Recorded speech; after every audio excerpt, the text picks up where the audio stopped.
permasalahan kita. Saya Nah, bisa dua membahas sama. ini, tapi Bang Dede, premis Anda tadi kan Daud bukan nabi, tapi Anda salah premisnya, diluruskan sama Uni. Jadi Anda terima dulu kalau salah, atau Anda katakan kitabnya yang salah, antara saya itu. Baru kita tidak lanjut. bisa mengatakan salah kalau misalkan saya belum memberikan bantahan saya, ya kan?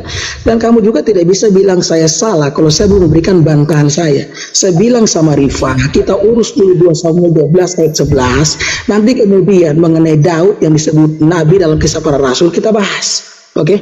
Oke, nggak apa-apa ya. Jadi kita gini ya, ketika Anda bilang, Anda tahu tidak siapa yang meniduri istri Daud atas andil Tuhan itu? Tahu tidak siapa yang meniduri istri Daud? Ini dalilnya ya, korelasi ayatnya ya. Kemudian berkatalah Absalom kepada Ahitofel, berilah nasihat apakah yang harus kita perbuat. Lalu jawab Ahitofel kepada Absalom, hampirilah gundik-gundik ayahmu yang ditinggalkannya untuk menunggui istana. Apabila seluruh Israel mendengar bahwa engkau telah membuat dirimu dibenci oleh ayahmu, maka segala orang yang menyertai engkau akan dikuatkan hatinya. Maka dibentangkanlah kemah bagi Absalom di atas sotoh. Lalu Absalom menghampiri gundik-gundik ayahnya di depan mata seluruh Israel. Sebenarnya permasalahannya adalah satu ya, apakah betul Tuhan ikut andil menghukum dengan cara membiarkan perzinahan?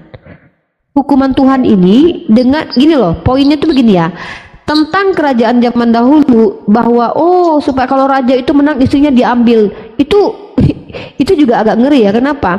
Dan Tuhan ikut andil dalam hal itu, karena asal Anda tahu ya, peperangan Daud itu Tuhan ikut campur. Bentar dulu. Premisnya di sini. Premisnya adalah Tuhan mengambil istri untuk menghukum Daud. Istri Daud itu bukan pelaku kejahatan.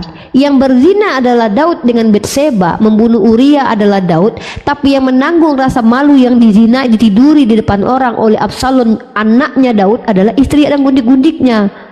Di sini di mana letak keadilan Tuhan ketika yang berdosa adalah Daud, tapi yang menderita hukuman disetubuhi di depan publik adalah istri-istrinya. Seolah-olah perempuan-perempuan ini tuh kayak nggak dipikirkan oleh Tuhan, perkembangan otaknya, posisi mereka. Lakinya yang berdosa, tapi bininya yang dihampiri oleh anaknya gitu loh, di hadapan semua orang. Dan bayangkan ya, kalau kita berpikir satu lagi, itu Tuhan yang ikut andil dalam hal itu. Tuhan yang mengatakan, aku berfirman, aku akan mengambil istrimu. Tuhan mentakdirkan perzinahan, bentar sabar. Tuhan mentakdirkan perzinahan sebagai sebuah hukuman dari dosa dengan berdosa lagi. Itu. Dan asal Anda tahu, yang menghampiri istrinya adalah anaknya sendiri, anaknya Daud. Iya, saya tahu. Iya.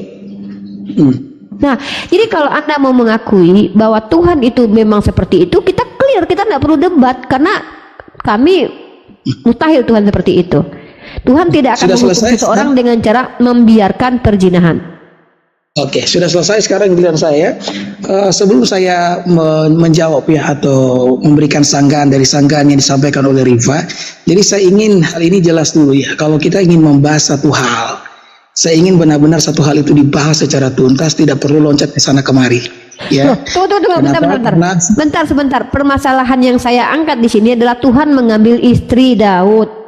Nah, ketika kamu menjawab bahwa ceritanya memang begitu, artinya kamu memverifikasi bahwa itu memang benar terjadi, clear, selesai, sudah, nggak perlu berdebat kita. Iya, saya ngerti maksud kamu, Rifa. Tapi yang saya maksudkan, kita bahas dulu masalah ini ya. Jadi jangan kita ngomong soal Daud yang disebut nabi, karena itu pun ada sanggahannya. Nanti di kapan-kapan di waktu yang lain. Jadi saya jawab ya. Jadi kamu bilangkan bahwa Tuhan yang ikut andil di dalamnya. Ya memang Tuhan ikut andil dalamnya karena Daud berdosa. Jadi akibat yang terjadi ini karena Daud yang berdosa. Kalau Daud tidak berdosa, maka tentu saja istrinya tidak akan jatuh ke tangan anaknya. Nah, kenapa anaknya perlu meniduri istri daripada ayahnya di depan umum untuk menegaskan satu hal, bahwa kerajaan itu telah jatuh ke tangan Absalom. Ya udah, berarti Anda menerima kan, Bang? Enggak, tunggu. Berarti selesai diskusi kita. Berarti Anda menerima memang Tuhan yang mentakdirkan bahwa istrinya akan ditiduri di depan orang. Tuhan menghukum Daud dengan mengadakan perzinahan baru. Selesai, clear kita. Nggak ada lagi. Saya tidak menerima hal itu. Kenapa? Karena saya mau sampaikan, seandainya Daud tidak berdosa, maka hal itu tidak akan terjadi. Loh, sekarang begini, saya hanya ingin verifikasi dari Anda bahwa betul Tuhan yang menginginkan hal seperti itu. Selesai. Tuhan tidak pernah menginginkan hal itu terjadi kalau Daud tidak berdosa. Loh, enggak, Daud berdosa betul, ya kan? Iya, betul, Daud berdosa. Pertanyaan saya, ketika Daud yang berdosa, maka Tuhan menghukum Daud dengan mengambil istrinya untuk ditiduri, betul? Karena Daud berdosa dengan mengambil Iya, istri orang. saya tahu Daud yang berdosa, tapi Tuhan mengambil istri Daud, membalaskan kembali kepada Daud untuk mengambil istri Daud, betul kan? Itu Tuhan sebagai hukuman dosa yang dilakukan oleh Daud. Iya betul, iya sudah kan selesai perkara kita itu. Berarti Tuhan Iya, ya, selesai perkara. Tuhan Anda Jadi, menghukum Daud, dengan saya tegaskan menghadirkan. satu hal sama kamu. Dengar dulu Iya. Bang, nggak usah tantrum, tenang aja. Jadi Anda sudah menerima bahwa memang Tuhan ini adalah Tuhan yang menghukum Daud dengan membuat perzinahan baru di depan publik, mempertontonkan adegan hubungan intim di hadapan seluruh Bani Israel. Hikmahnya apa Ya, itu? saya bantah kamu bilang membuat persinahan baru ya. Jadi Lah saya sekali tanya, lagi- Absalom meniduri gundik-gundik ibunya itu perzinahan atau nikah halal itu? Nikah Itu halal hukuman. Ya, itu Iya, aku ngomong hukuman, tadi di tapi awal. hukuman Ya, itu jadi berupa kamu zina, tadi bukan? dengar apa yang saya sampaikan tadi di awal, bahwa ketika Saya seorang tahu raja itu. kalah, Anda tahu tidak Sodom dan maka Gomora? raja yang Bang, menang Bang. itu akan mengambil istri Bang, daripada raja yang kalah. dengar ya. Itu kebiasaan yang terjadi Iya, di saya zaman sudah itu. terima. Iya, Dan kita kamu sudah terima tidak bisa itu. bilang itu sebagai sebuah persinahan loh, karena itu adalah hukuman Berarti, yang Tuhan berikan berarti kepada itu kalau bukan perzinahan apa berarti? Nikah halal. itu hukuman. Oke, hukuman yang adalah bentuk perzinahan bukan? Itu hukuman yang diberikan Tuhan kepada Daud karena dia telah mengambil istri Uria. Iya, Absalom berzina gak dengan ibu tirinya itu, dengan gundik-gundik bapaknya? Enggak. Berarti Absalom itu sedang menjalani hukuman Daud gitu. Absalom sementara menjadi hukuman Daud. Jadi kamu dengarkan saya ngomong Loh, sekali lagi. yang enak-enak di situ kan Absalom. Yang berzina adalah Daud, yang enak-enak Absalom. Pertanyaan saya, ketika Absalom enak-enak dengan ibu-ibunya itu termasuk perzinahan atau apa? Rifa, saya ngomong dari awal itu hukuman yang Tuhan berikan kepada Daud karena Benar, dosa yang tapi dilakukan oleh hukumnya Daud berzina, dengan Pak. mengambil istri daripada Uria. Iya. Jadi dengar yang saya sampaikan di awal. Jadi kalau misalkan di zaman itu raja-raja mengalami yang namanya kekalahan, maka biasanya seperti itu yang akan dilakukan, ya. Ya Oleh udah. raja-raja Itu kan tetap untuk saja menegaskan perzinahan walaupun kekuasaan yang dimiliki hukuman. raja yang baru. Seperti itu.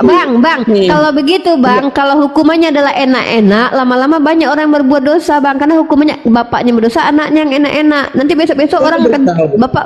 Iya, saya Ini beritahu sama ya, kamu. saya tanya, bentar dulu, ini logika kita ya. Saya kalau memang Anda mengimani bahwa Tuhan Anda seperti ini sifatnya, enggak apa-apa. Kita kan sama-sama berbeda dari Tuhan kita, gitu kan? Maksud saya sabar dulu Bang, gini loh. Tuhan Ya, Anda silakan. itu adalah Tuhan yang Daud kan berdosa, Daud yang Ya. berzina.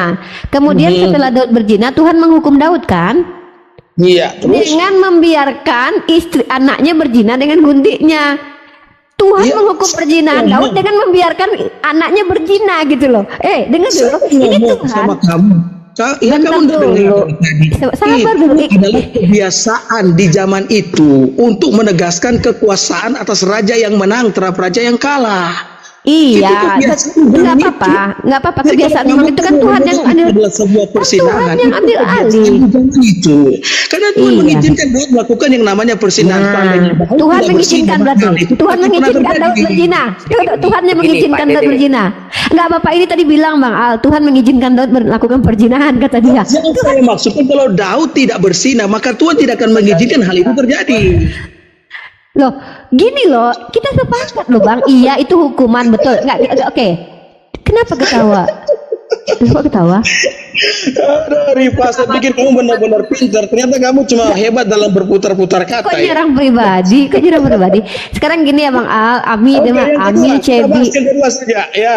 Karena saya lihat yang pertama Saya belum itu sudah selesai kok. tidak ada kemajuan Saya sama belum sekali. selesai. Loh, kenapa? Dengar ya, Bang Al sama Ya. Cebi sama Ami. Jadi gini ya, Tuhan kan marah nih. Diam dulu, jangan ketawa dong. Ini yang kita ketawakan, ini kitab suci Anda ya. Ya, Tuhan kan saya marah. ketawakan. Aduh ya Kita ampun. ketawakan Saya karena sedang kamu. bicara. Enggak, saya sedang tidak bicara dengan Anda. Saya kan saudara-saudara saya. Diam dulu lah. Tunjukkanlah Oke. kalau Anda sedang tidak Anda sedang tidak terguncang gitu ya.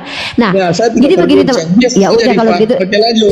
Saya biasa aja dari tadi gitu. Ya, saya juga biasa Jadi gini aja. Cebi Ami ya. Ada orang berzina dengan bini orang. Tuhan marah sama orang ini Cebi sama Ami. Ini Tuhan marah. Tapi yang dihukum ada, diam dulu dong. Anda berisik. Saya lagi ngomong sama saudari-saudari saya nih. Nah, Ya. jadi Tuhan kan marah nih sama hubungan perjinahan ini nih. Maka Tuhan menghukum si pejina ini. Hukumannya apa? Istri orang ini diambil supaya Oke. ditiduri sama anak orang ini. Nah, Oke. ketika anak orang ini bertidur dengan istrinya itu namanya berzina atau nikah halal kan gitu. Jadi Tuhan menghukum orang berzina dengan membiarkan perjinahan baru gitu loh. Oke. Nah, itu sabar dulu, saya belum selesai. Nah, yang kemudian yang sangat lucunya adalah begini. Kalau memang Daud itu seorang penjahat pezina ya nih. Ya, ini aneh ayat ini. Bentar ya nih. Kalau kita baca dalam ayat ini, teman-teman silakan dibaca ya. Saya sekarang melihatkan data itu dengan itu aja ya. Bentar. Kenapa dia terguncang dia? Rifa. Kamu kenapa bang? Oke, saya boleh mau sanggah dulu kamu punya pernyataan terakhir tadi. Ya, sebelum kamu sementara kamu cari ayat-ayat. Boleh ya. Jadi kan kamu ngomong tadi kan ada seorang yang berzina, kemudian pada akhirnya Tuhan menghukum orang yang berzina itu dengan membuat istrinya itu berbuat zina. Nah, saya mau tanya, kamu ambil contoh itu contoh kehidupan siapa? Kita sementara bicara soal raja-raja di zaman itu. Jadi jangan pernah menggunakan kisah raja-raja ini dengan menggunakan kehidupan sosial di zaman sekarang. Karena kehidupan raja-raja di zaman itu beda Rifa dengan kita di sekarang. Itu beda sekali. Jadi kalau di zaman itu, kalau misalkan raja kalah, maka istrinya itu harus diambil oleh raja yang menang.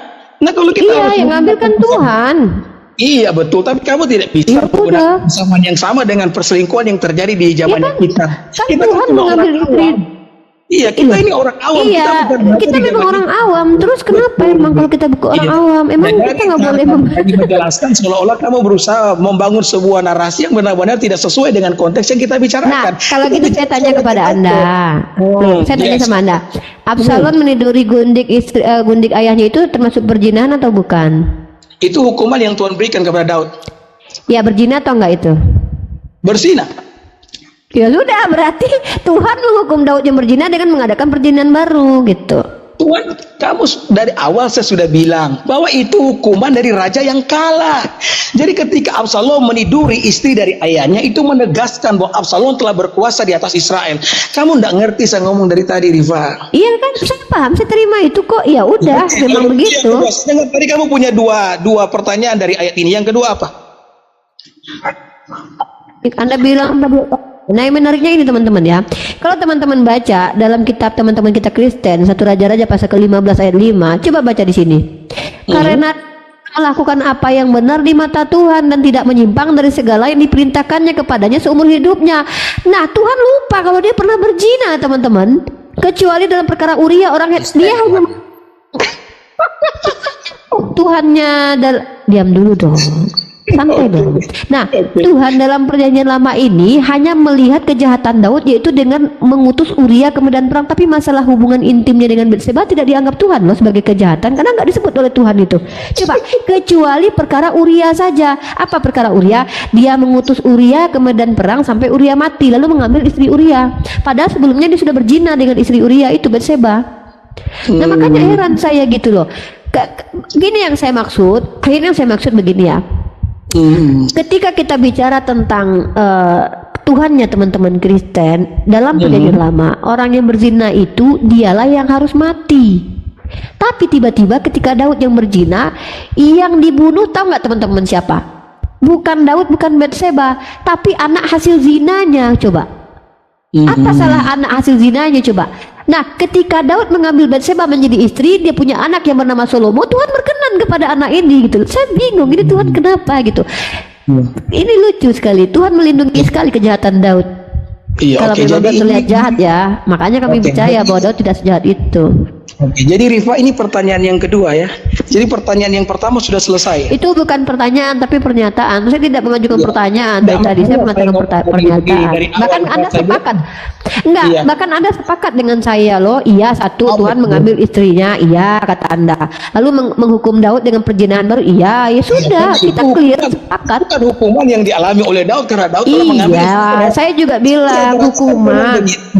Saya mau bilang ya, kamu dengar dulu saya.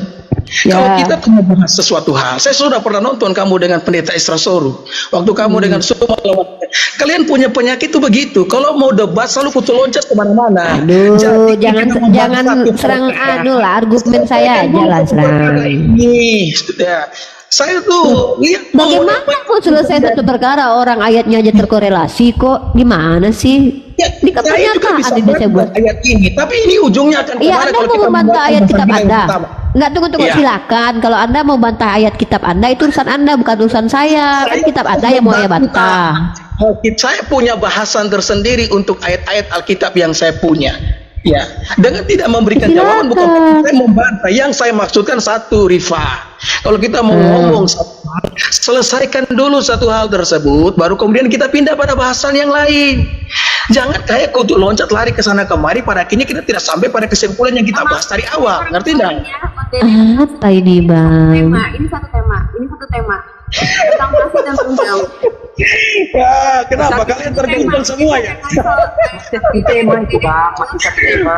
Didengarkan sopan dikit, kayaknya Undiri kok udah hampir nggak sanggup menahan emosi dari tadi. Enggak bisa Ami bisa. Enggak Ami bisa, ini beda. Kalau situasi tadi itu beda Ami. Kalau ini santai. Ya apa-apa, aku suka denger dia ketawa loh. Rifa, ini juga santai loh. Ya, jadi sekarang pertanyaan yang kedua. Ayo coba, saya mau dengar pertanyaan kedua. Loh, tidak ada pertanyaan. Dari tadi tuh saya membuat pernyataan loh. Kok pertanyaan? Saya tuh iya, pernyataan saya. Diam dulu. Pernyataan diam dulu biar Anda paham. Pernyataan Uni Rifa adalah Tuhan mengambil istri Daud untuk diserahkan kepada anaknya, yaitu perbuatan zina. Yang kedua adalah pernyataannya Tuhan menghukum perzinahan Daud dengan membuat zina baru. Tuh. Ya gitu, membiarkan. Iya, bahkan Jadi karena betul. Tuhan. Ya. Jadi Rifa, gitu ya. Jadi pertanyaan kamu sudah saya bantah ya. Jadi saya juga punya bantahan yang kedua. Jadi Rifa, kita perlu tahu ya. Loh, Kalau kita Anda kan yang bilang tadi, tunggu. Anda mau membantah pernyataan Anda sendiri, kan Anda yang bilang bahwa tidurnya Absalom dengan istri Daud itu sebuah perzinahan. Kalau Anda mau bantah ya silakan bantah diri Anda sendiri. Saya ngomong dari awal Iya kan bahwa betul itu. Berarti Tuhan menghukum Daud. Zaman dulu begitu. Iya, dengar dulu Pak. Saya ganti bahasa saya lah, gini. Tuhan perjanjian lama menghukum perzinahan Daud dengan membuat sebuah perzinahan baru, yaitu apa? Mengambil istri Daud untuk dijinahi Absalom. Nah, itu.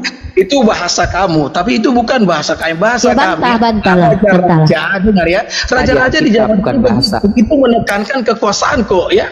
Jadi bukan berarti Allah itu sepertinya mengizinkan yang namanya persinahan, Rifa. Artinya hal itu terjadi. Kok mengizinkan perzinahan? Tuhan sendiri yang dengar ya. Ini Anda bilang Tuhan tidak mengizinkan perzinahan. Tuhan yang Iya, membuat perzinahan. demikian. Nih, Tuhan yang membuat perzinahan. Nih, nih Itu Tuhan yang membuat perzinahan. hukumannya Nih, beda. kita baca. Akibat karena Dengar. Daud mengambil istri Uria. Enggak, saya mau Anda baca dulu. Baca dulu ayatnya. Baca dulu ayatnya. Iya memang begitu. Nah, beginilah. Iya baca dulu. Baca dulu ayatnya. Bang Dede, baca dulu ayatnya itu. Ya, yang kedua, ini pernyataan saya yang kedua. Belum baca itu. Tunggu dulu baca itu, woy. Tadi kan kamu sudah ngomong kan, sekarang saya ngomong. Ya dulu. ampun, dia nggak berani baca kitabnya, guys. Ya, jadi ini ya, yang kedua saya mau bahas ini. Rifa, dosa itu, kalau kita bikin dosa, yang bikin dosa itu bukan hanya kita yang akan menanggung akibatnya. Kadang orang-orang terdekat kita pun akan menanggungnya. Saya kasih contoh. Kalau misalkan, ini contoh saja Rifa ya, suamimu berselingkuh. Contoh saja. Maka tentu saja suamimu yang berselingkuh dampaknya ke kamu dan dampaknya ke anak-anak kamu. Perhatikan, keluarga yang broken home. Keluarga yang broken home Apa biasa kaitannya sama itu yang Anda bilang barusan itu? Makanya Di saya situ bilang, Tuhan, enggak, Anda baca lah ayat itu Tuhan yang ambil alih loh. Kamu tidak dengar loh, Rifa. Ya kok apa kaitannya itu? Sekarang saya ngomong, kenapa kamu tidak mau dengar? Saya bicara dulu. Bukan, ini Jadi, aku saya mau bilang Anda ini baca jangan dulu salah ayat dari Anda itu. Kenapa kayak dosa. takut sekali gitu baca kitab sendiri gitu loh? Saya tidak takut, maka tadi Ya saya sudah baca lah. takut. Belum baca dulu tuh. Baca di Ya baca awal. baca. Coba. Saya sudah baca tadi waktu saya menjelaskan itu kan. Selesai Baca. saya jelaskan Itu loh lagi loh. di share screen itu sebab Daud dengar ya. Dengar saya ulangi saya bacakan ya. Beginilah firman Tuhan, nih Tuhan yang berkata ya, bahwasanya malapetaka akan kutimpakan ke atasmu yang datang dari kaum keluargamu sendiri. Aku akan mengambil istri-istrimu. Ya. Nah, siapa yang memiliki pekerjaan ini? Siapa ini? Iya, oke, terus. Ya, pertanyaannya siapa yang melakukan pekerjaan itu? A. Tuhan, B. Bang Al. Tuhan, terus. Nah, Tuhan ya sudah. Berarti Tuhan yang mengambil istri Daud untuk dijinai sama Absalom. Dengan cara ya, ketika Daud mendengar kalimat itu, ketika Tuhan berkata, aku akan mengambil istri-istrimu di depan matamu dan memberikannya kepada orang lain, Daud ngerti karena dia raja di zaman itu, ngerti bahwa kekuasaan itu akan berpindah kepada orang lain. Dengan diambilnya istrinya, berarti dia akan kalah dalam sebuah pertempuran, sehingga raja yang akan mengalahkan dia akan ambil istrinya sebagai konsekuensi dari kekalahannya. Masa itu saja kamu tidak ngerti, Pak? Masa gitu saja kamu tidak ngerti sih? Iya, nggak apa-apa. Apapun penjelasan Anda putar-putar itu bahasa tidak menghilangkan bahwa Tuhan menghukum perzinahan Daud dengan mengadakan perzinahan baru. Begitu. Tidak menghilangkan itu. Ya, itu konsekuensi, Rifa. Kalau raja-raja kalah biasanya begitu di zaman. Kok konsekuensi? Kok kalah? Konsekuensi kok. Anda mau bilang ini hukuman buat karena raja kalah atau karena dia berzina nih? Mana yang betul nih? Coba. Iya, dia bersini dan Tuhan akan mengizinkan dia kalah perang. Itu maksudnya. Ketika dia kalah perang, maka raja yang mengalahkan, kemudian istrinya. yang mengambil istrinya Tuhan atau siapa? Tuhan kan?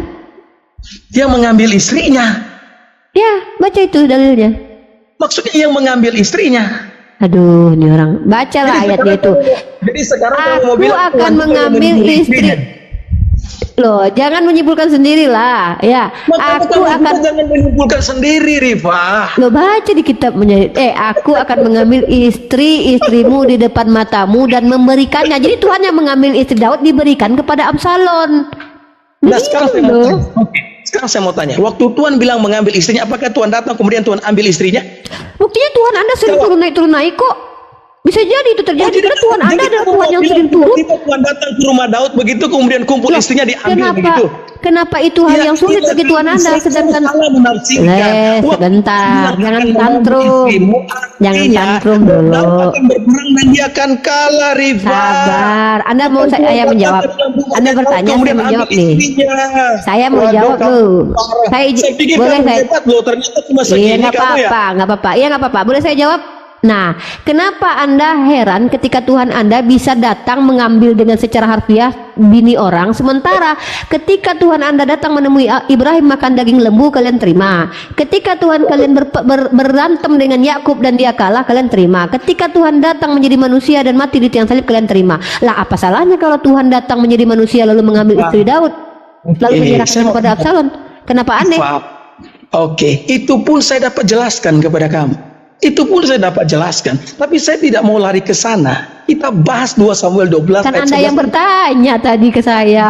Kan Anda yang bertanya, saya akan menjawab. Kamu menafsirkan ayat Loh, ini di mana kan Tuhan Anda datang Bu, saya tidak menafsir dari tadi lo. Anda sendiri yang menyimpulkan. Jadi maksud kamu Tuhan datang. dengar penjelasan saya Anda dari yang awal. bilang begitu. Iya, kalau kamu dengar penjelasan saya dari awal, kata mengambil Saya istrimu, terima artinya- penjelasan Anda, Bang. Saya tidak artinya debat. Daud akan berperang, Rifa, dan dia akan kalah perang. Iya, Dia terus. akan diambil orang. Itu maksud dari Iya. ayat ini.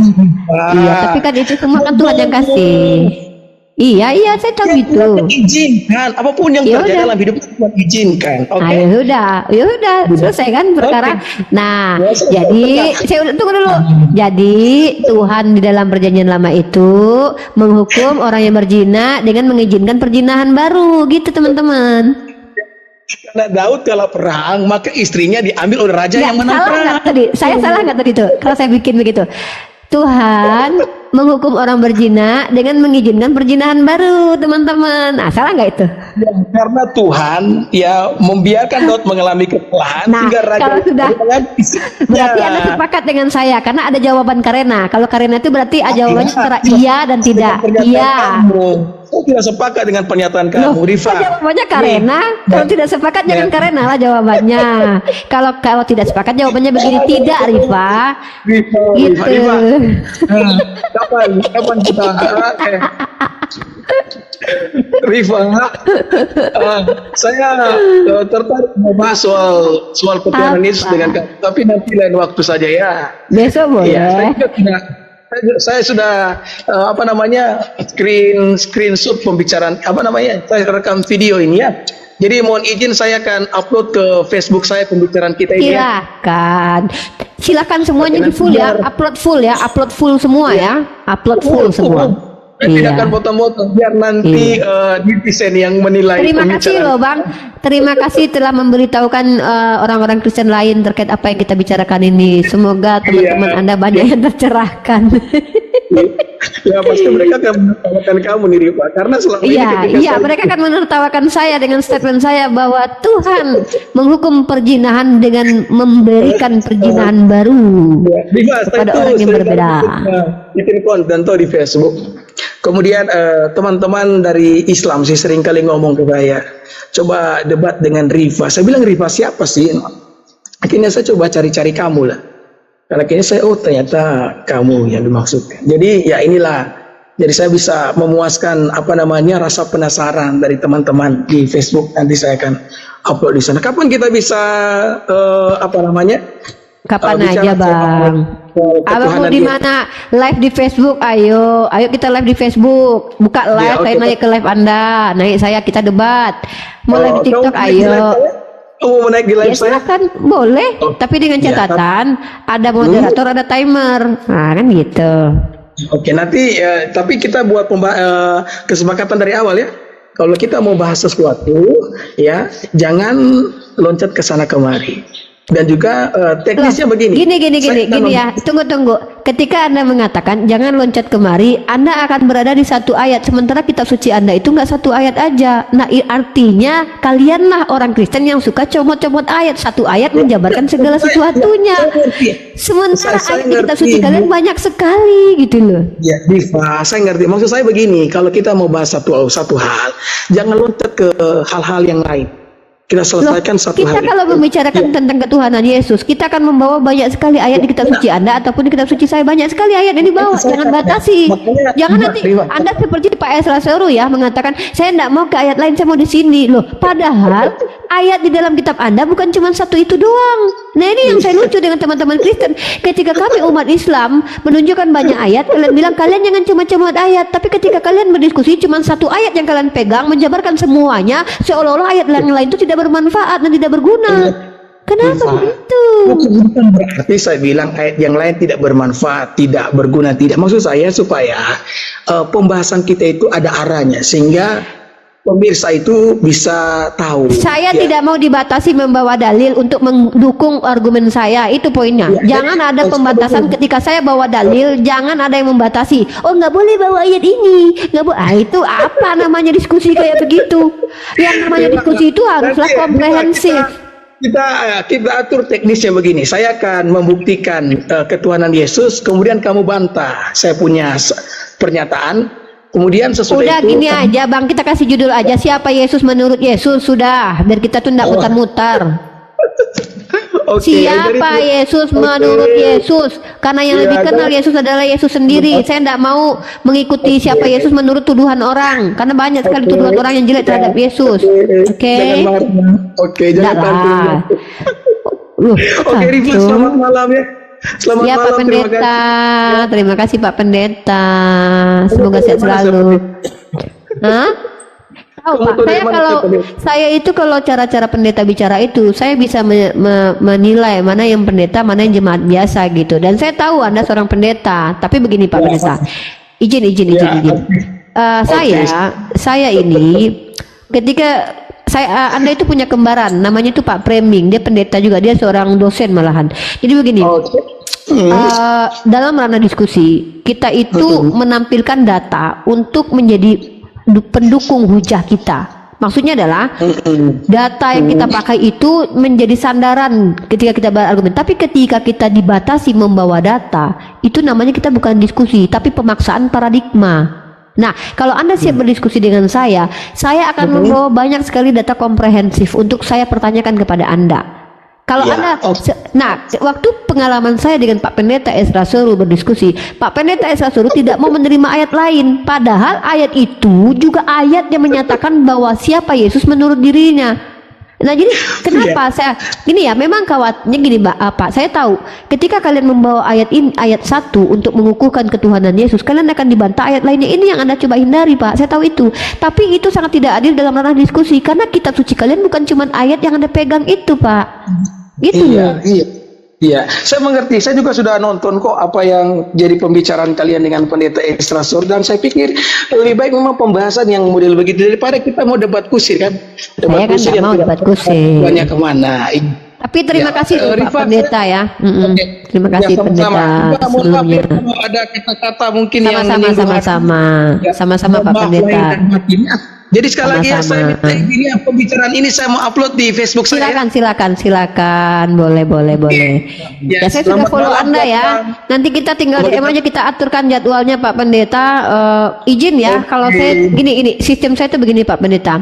Saya sangat menempatkan seseorang yang terpelajar di tempat tertinggi. Maksudnya ketika dia adalah pendeta, seorang akademisi, maka saya akan meletakkan respect sangat tinggi. Maka saya akan menganggap diri saya mahasiswi di depan Anda. Tapi mohon maaf, saya adalah orang yang sangat kritis. Artinya begini, saya coba untuk menghormati dan saya tidak akan mengatakan ini debat. Tapi oke lah. Demi menghormati Anda, kita katakan Unirifa belajar ketuhanan Yesus kepada Pak Pendeta dengan catatan Anda tolong ketika berdiskusi dengan saya bawalah literatur, ya, jelaskan literaturnya dan hindari secara dogma, Pak. Kenapa? Kalau dogmatis kita tidak perlu diskusikan. Dogma itu adalah makanan Anda untuk Anda pegang buat Anda. Tapi saya butuh informasi yang edukatif buat publik. Ya, Anda kan pendeta. Iya, okay. Nanti tolong Anda jelaskan metode-metode keilmuan. Iya, nanti pokoknya bagaimana caranya? Kamu dapat nomor atau bagaimana? WA? Bagaimana caranya? Ya boleh. Anda kalau kita atur di StreamYard juga boleh, di TikTok ini juga boleh, atau di YouTube juga boleh. Terserah Anda mau di mana di live kan, nggak masalah saya. Mungkin nantinya kita buat kesepakatan dulu ya, bagaimana teknisnya supaya kita bisa. Pak, kalau Bapak lihat sendiri bagaimana saya dengan Pak Pendeta Esra Soru kan, saya ini bisa menempatkan situasi dan kondisi Pak. Kalau saya, Bapak pengen request saya menjadi Uni Soviet boleh, jadi Unirifa boleh, jadi Unilever boleh, jadi Uni boleh. Iya. Oke. Ya. Saya permisi dulu ya. Terima kasih Pak Pendeta, sehat-sehat selalu ya. Tuhannya Yesus memberkati kami Pak. Terima kasih, selamat malam. Ya, shalom, Tuhan Yesus memberkati. Shalom Pak Pendeta, shalom. Baiklah teman-teman, itu dia Pak Pendeta Dede ya. Unirifa itu kenapa bisa tahu bahwa Bapak itu pendeta? Ya memang. Boleh keluarkan saya sebentar, bagaimana cara saya keluar? Boleh. Nggak apa-apa. Aku suka Bapak ini loh. Bapak suka aku sama Bapak loh Pak. Terima kasih Pak. Salah satu pendeta yang aku suka ya setelah Pak Pendeta Sitepu ya. Nggak apa-apa. Seru. Ya, kita sapa lagi Immanuel di sini. Ada Tuhan ternyata bersama kita. Halo. Ya, halo. Iya, ada Tuhan bersama kita ini teman-teman ya. Silakan. Saya tadi soalnya saya baru masuk sih enggak utuh sih tadi itu. Pembahasannya mengenai ini loh Bang, kita lagi membahas 1 Samuel pasal 12 ayat 11. Bapak Pendeta sudah menjelaskan kepada kita, memang Tuhan itu ketika menghukum orang yang berzina maka menimbulkan perzinahan baru gitu. Maksudnya gimana? Gimana menurut hukum orang berzina menimbulkan perzinahan baru? Itu di 2 Samuel pasal 12 ayat 11. Tuhan kan mengambil istri Daud untuk diberikan kepada Absalom untuk ditiduri di hadapan seluruh Bani Israel. Itu kan perzinahan itu. Nah, itu bentuk hukuman kepada Daud yang berzina dengan Batseba. Maka saya membuat sebuah pernyataan bahwa Tuhan yang Bani Israel menghukum Daud karena berzina dengan Batseba dengan memberikan istri Daud atau gundik Daud kepada anaknya untuk dizinai. Kalau kita melihat itu kan kita harus lihat konteksnya dulu ya Mbak ya. Ya silakan Pak, jelaskan konteksnya Pak. Jadi kalau Mbak berkatakan bahwa seperti itu, tentu ada alasannya Tuhan kenapa mengatakan seperti itu kan. Iya, berarti benar ya. Maksudnya gini, kalau Anda sudah menjelaskan alasannya, berarti Anda menerima bahwa itu betul. Betul apanya dulu ini? Iya, bahwa Tuhan mengizinkan perzinahan dengan sebagai hukuman bagi perzinahan Daud. Kalau Mbak bilang mengatakan Tuhan mengizinkan perzinahan, jelas itu salah besar. Nah, baca dulu ayatnya Pak, biar enak kita. Jadi saya tidak mau asumsi. Bapak baca dulu ayatnya. Bukan begitu. Tidak, Bapak baca dulu ayatnya 2 Samuel pasal 12 ayat 11. Bapak baca dulu baik-baik. Ya, beginilah firman Tuhan, bahwasanya malapetaka akan kutimpakan ke atasmu yang akan datang dari kaum keluargamu sendiri. Aku akan mengambil istri-istrimu di depan matamu dan memberikannya kepada orang lain. Orang itu akan tidur dengan istri-istrimu di siang hari. Nah, tuh. Nah, pertanyaannya, apakah Tuhan mengizinkan perzinahan? Itu kan enggak, Mbak. Lah, Tuhan yang mengambil, kan Tuhan yang mengambil istrinya Daud untuk ditiduri di siang hari. Gimana sih Pak? Latar belakangnya kita harus lihat dulu. Kenapa? Iya, latar belakangnya karena perzinahan Daud. Perzinahan Daud memang Tuhan tidak izinkan, tapi ternyata artinya tidak bisa lepas dari yang namanya hukum tabur tuai. Artinya apa yang dilakukan, dosa yang dilakukan itu akan mendapat ganjarannya juga. Iya, itu yang saya bilang. Bapak dengarlah argumen. Pernyataan saya itu begini loh Pak. Pernyataan saya itu begini. Yang saya nggak terima tadi kan Mbak bilang Allah mengizinkan perzinahan. Loh, bukan mengizinkan, saya ganti. Oke, saya ganti.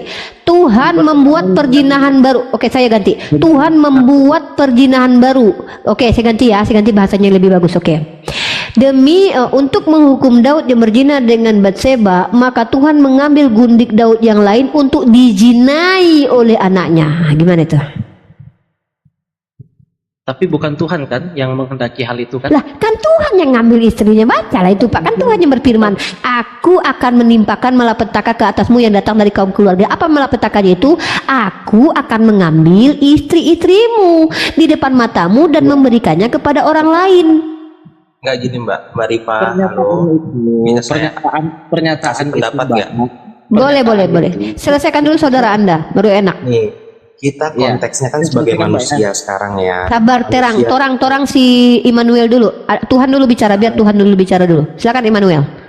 Saya bukan Tuhan, Pak. Ya, nama Anda Immanuel. Siapa yang bernama Immanuel katanya Tuhan. Ya saya bilang Anda Tuhan lah. Enggak lah, beda lah. Enggak bisa Nah, seperti itu. katanya kalau siapa yang dipanggil Immanuel maka jadi Tuhan. Ya udah, saya taunya begitu.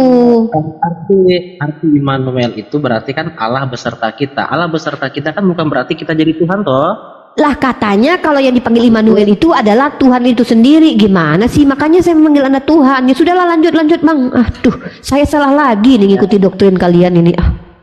Jadi begini Mbak, kita nggak bisa melihat ini secara teks gitu lalu kita ambil kesimpulan. Nah, tentu itu kalau Mbak mengatakan bahwa Allah mengizinkan perzinahan dan Allah buat lagi perzinahan, itu bertentangan. Tapi ya, yang perlu kita lihat di sini garis besarnya adalah begini, akibat dari dosa itu selalu akan ada dampak berikutnya. Dan itu konsekuensi dari manusia yang melakukan dosa itu. Bukan berarti Allah menghendaki itu dan Allah yang menginginkan itu. Ya enggak dong, seperti itu. Ya, yang menghukum siapa Bang? Yang menghukum siapa kalau Daud berzina itu? Yang menghukum siapa? Yang menghukumnya itu ya hukum Allah dong. Nah, yang menghukum siapa? Enggak, yang menghukum siapa? Tunggu dulu. Yang menghukum siapa gitu? Konsekuensinya begini. Ketika kita memberikan satu hukum, oke, orang tua kita kasih hukum nih, perintah atau larangan kepada anak melanggar. Lalu kemudian ada konsekuensinya. Lalu kita nggak bisa dong menyalahkan ayah atau orang tua yang memberikan hukum itu. Yang menyalahkan Tuhan di sini siapa coba? Justru di sini Tuhan Anda memperlihatkan ketika Daud berzina, maka Tuhan Anda menghukum Daud. Hukumannya apa? narasi Loh, Mbak tadi. saya bacakan dalilnya ya, saya bacakan dalilnya. Beginilah firman Tuhan bahwa tunggu, ini narasi kitab Anda loh, saya bacakan. Beginilah firman Tuhan bahwasanya malapetaka akan kutimpakan ke atasmu yang datang dari kaum keluargamu. Di sini saya bisa mendapatkan informasi bahwa Tuhan memberikan malapetaka yang Tuhan sendiri menimpakan kepada Daud. Apa malapetakanya? Nah, kata Tuhan begini. Nih aku ganti kata aku tuh dengan Tuhan ya, karena ini kan aku tuh kan Tuhan tuh. Tuhan akan mengambil istri-istri Daud di depan mata Daud dan memberikannya kepada orang lain. Orang itu akan tidur dengan istri-istri Daud di siang hari. Nah berarti Tuhan yang mengambil istri Daud untuk diberikan kepada anaknya yaitu Absalom untuk ditiduri siang hari. Tuhan sudah menetapkan hal itu. Itu hukuman buat Daud. Makanya saya katakan hukuman Daud terhadap perzinahan adalah dengan Tuhan mengambil istrinya untuk dijinahi oleh anaknya. Hukuman perzinahan dengan adanya perzinahan lain. Begitu. Karena Mbak mengatakan kan tadi pertama awal itu kan bahwa Allah mengizinkan perzinahan. Nah, itu kan bukan mengizinkan, malah membuat sketsa itu. Dia yang membuatnya, bukan mengizinkan, dia yang membuat. Ngomong tadi pertanggungjawaban dong dengan omonganmu. Loh, lebih oke. Kalau mengizinkan itu lebih masih mending loh. Ini lebih enggak, saya lebih parah. Saya di atas, enggak, saya lebih tinggi. Narasi saya lebih tinggi. Apa itu? Tuhan Anda yang membuat perzinahan itu, bukan mengizinkan lagi, tapi dia yang membuat perzinahan itu. Salah dong pemikiran Anda seperti itu. Loh, kan Tuhan yang mengambil istri Daud. Kutimpakan ke atasmu itu berarti kan Siapa yang menimpakan? Yang menimpakan siapa? Dengar dulu. Kita harus memahami secara utuh. Begitu. Jadi kita begini Mbak ya. Begini, kita harus tahu konsekuensinya. Konsekuensi dari kita melanggar perintah Tuhan itu kita harus tahu, Mbak. Yang menimpakan hukuman siapa? Enggak, saya tanya udah deh, kita bicara pelaku aja ya. Iya, saya tahu. Saya tahu lah tabur tuai itu yang Anda jelaskan berulang-ulang itu.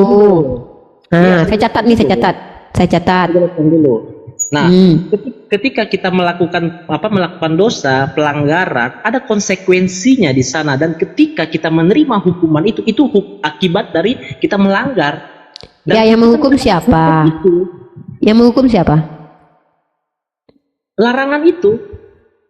Yang menghukum si larangan. Enggak saya. Saya tahu Mbak, pemikiran Mbak kan ini. Kok pemikiran saya? Loh. Jelas dari saya tanya Bang, yang menghukum di situ A Tuhan, B Bang Al, C Cebi. Dari narasi Mbak pertama kan sudah mengatakan bahwa ini oke, saya ganti deh. Yang menghukum di situ adalah A Tuhan, B Pak Jokowi, D Pak Ganjar. Dengan omongannya Mbak. C-nya belum. Loh, saya kan sedang bertanya kepada Anda, yang menghukum di situ. Loh, saya kan bertanya nih, yang menghukum di situ Pak Jokowi, Pak Ganjar, Pak Prabowo atau Tuhan? Hukuman itu akibat dari pelanggaran. Ya, oke. Hukuman itu jangan Mbak